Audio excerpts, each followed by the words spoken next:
Hey guys, welcome back to the channel. नया दिन नई शुरुआत। आज इस ब्लॉग में हम बात करेंगे सौरव जोशी के सक्सेस के बारे में।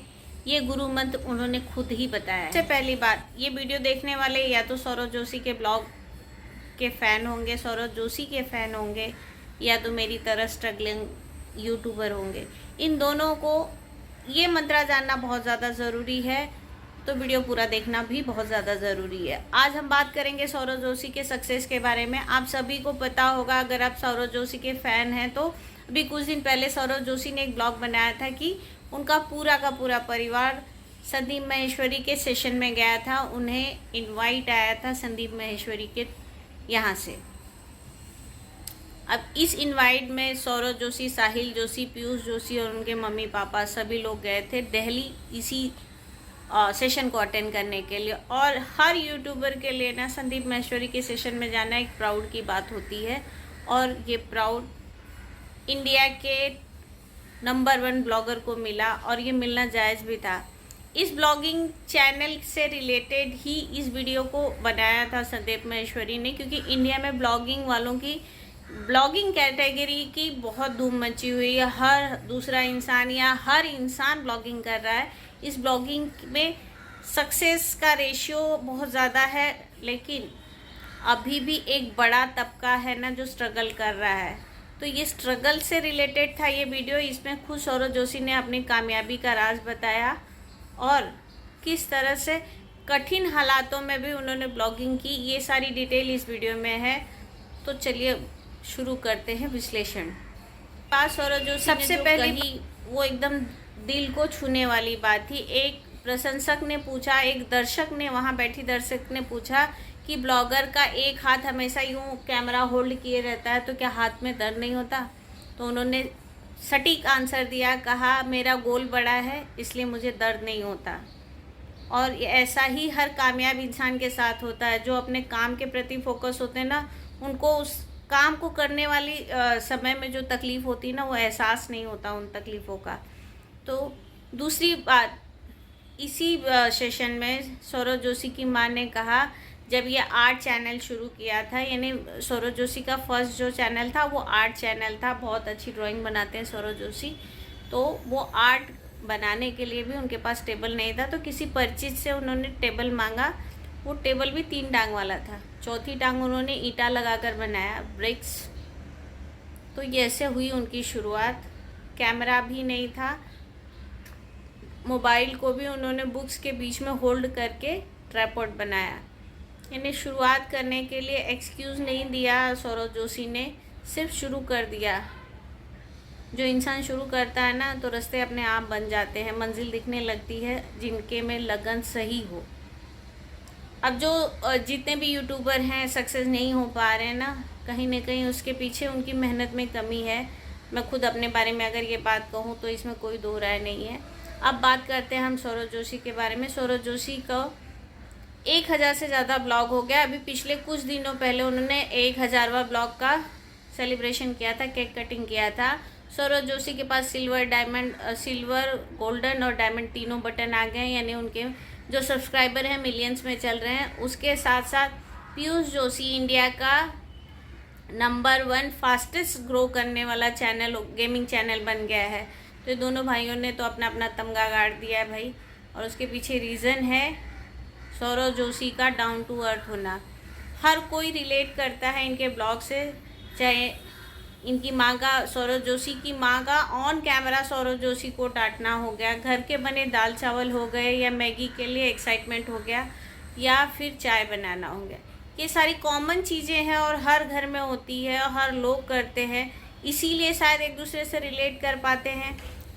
आज सौरव जोशी को ठीक ठाक कमाई है, सक्सेस है, इसलिए उन्होंने अच्छा घर दरवाज़ा ले लिया, अच्छे से रह रहे हैं। मगर आप स्टार्टिंग के ब्लॉग देखेंगे ना, तो जब वो रेंट पर रहते थे तब से उन्होंने अपना स्ट्रगल दिखाया है, और तब भी वो लोग किसी चीज़ में झिझकते नहीं थे कि यही बना है, यही खा रहे हैं, ऐसे रहते हैं, ऐसा करते हैं, ऐसा हो रहा है। और सबसे मस्त कैरेक्टर जो उस घर में था वो पीयूष जोशी था। पीयूष जोशी का छोटा भाई कुणाली भी उतना ही इंटरटेनिंग, हालांकि हर किसी के बच्चे ऐसे इंटरटेनिंग होते हैं, बट कैमरे के सामने आते ही बच्चों की सिटी पिटी गम हो जाती है। जो इन बच्चों में बिल्कुल नहीं है। पूरे फैमिली में ना, चाहे दादा दादी हों, चाहे पीयूष के चाचा चाची, पीयूष के बड़ी मम्मी बड़े पापा यानी सौरभ जोशी के मम्मी पापा, या पीयूष के मम्मी पापा, सभी बहुत कैमरा फ्रेंडली है और बड़े आसानी से और बहुत ही नॉर्मल तरीके से ना अपनी बात रख पाते हैं कैमरे पर। और बहुत ही सिंपल सेंस नॉर्मल जो लोग होते हैं ना, ऐसे ही होते हैं, मैं आप। मगर वो चीज़ को दिखाने में लोग झिझकते हैं, जो इन लोगों को बिल्कुल झिझक नहीं आती। और यही कहीं ना कहीं रीज़न है इस नंबर 1 ब्लॉगर की, कि पूरा का पूरा परिवार सहयोग देता। और इस सेशन में खुद सौरभ जोशी ने बोला कि अगर मैं आज जहाँ भी हूँ उसके लिए पूरा क्रेडिट मेरी फैमिली को जाता है, अगर फैमिली नहीं होती तो मैं सक्सेस नहीं होता। और ये बहुत हद तक सही है। दूसरी बात करते हैं पीयूष जोशी की। पीयूष जोशी जितना अच्छा पढ़ाई लिखाई में है, उतने ही अच्छा उसकी जो प्रेजेंट होती है ना, किसी बात को तुरंत रिवर्ट करने वाली, वो नॉर्मल बच्चे जैसी है, ऐसा नहीं कुछ खास है।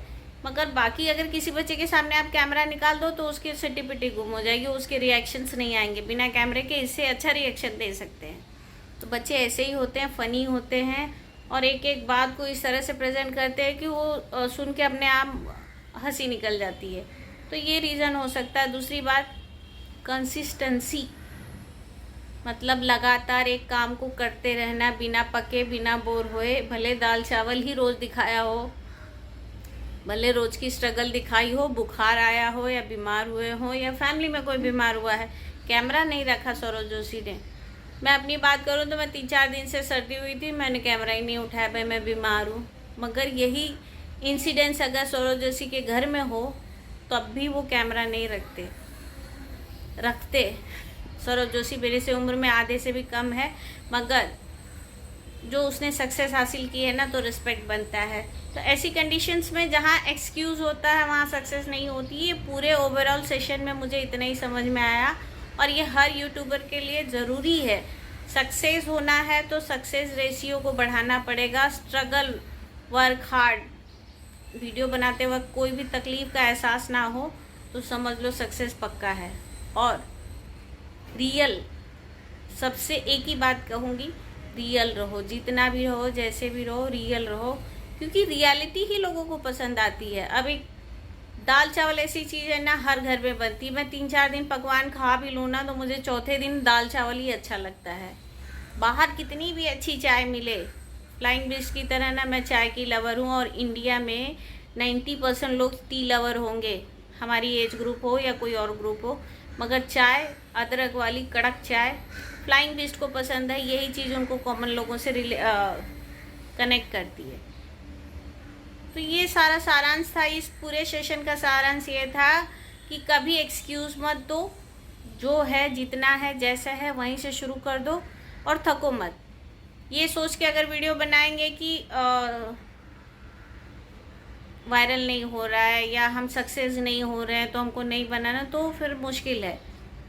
यूट्यूब में ऐसे ही कोई होगा जो 1-2 वीडियो में सक्सेस हुआ होगा, नहीं लोगों ने 4-4, 5-5 साल भी मेहनत की है तब जाके सक्सेस मिली है।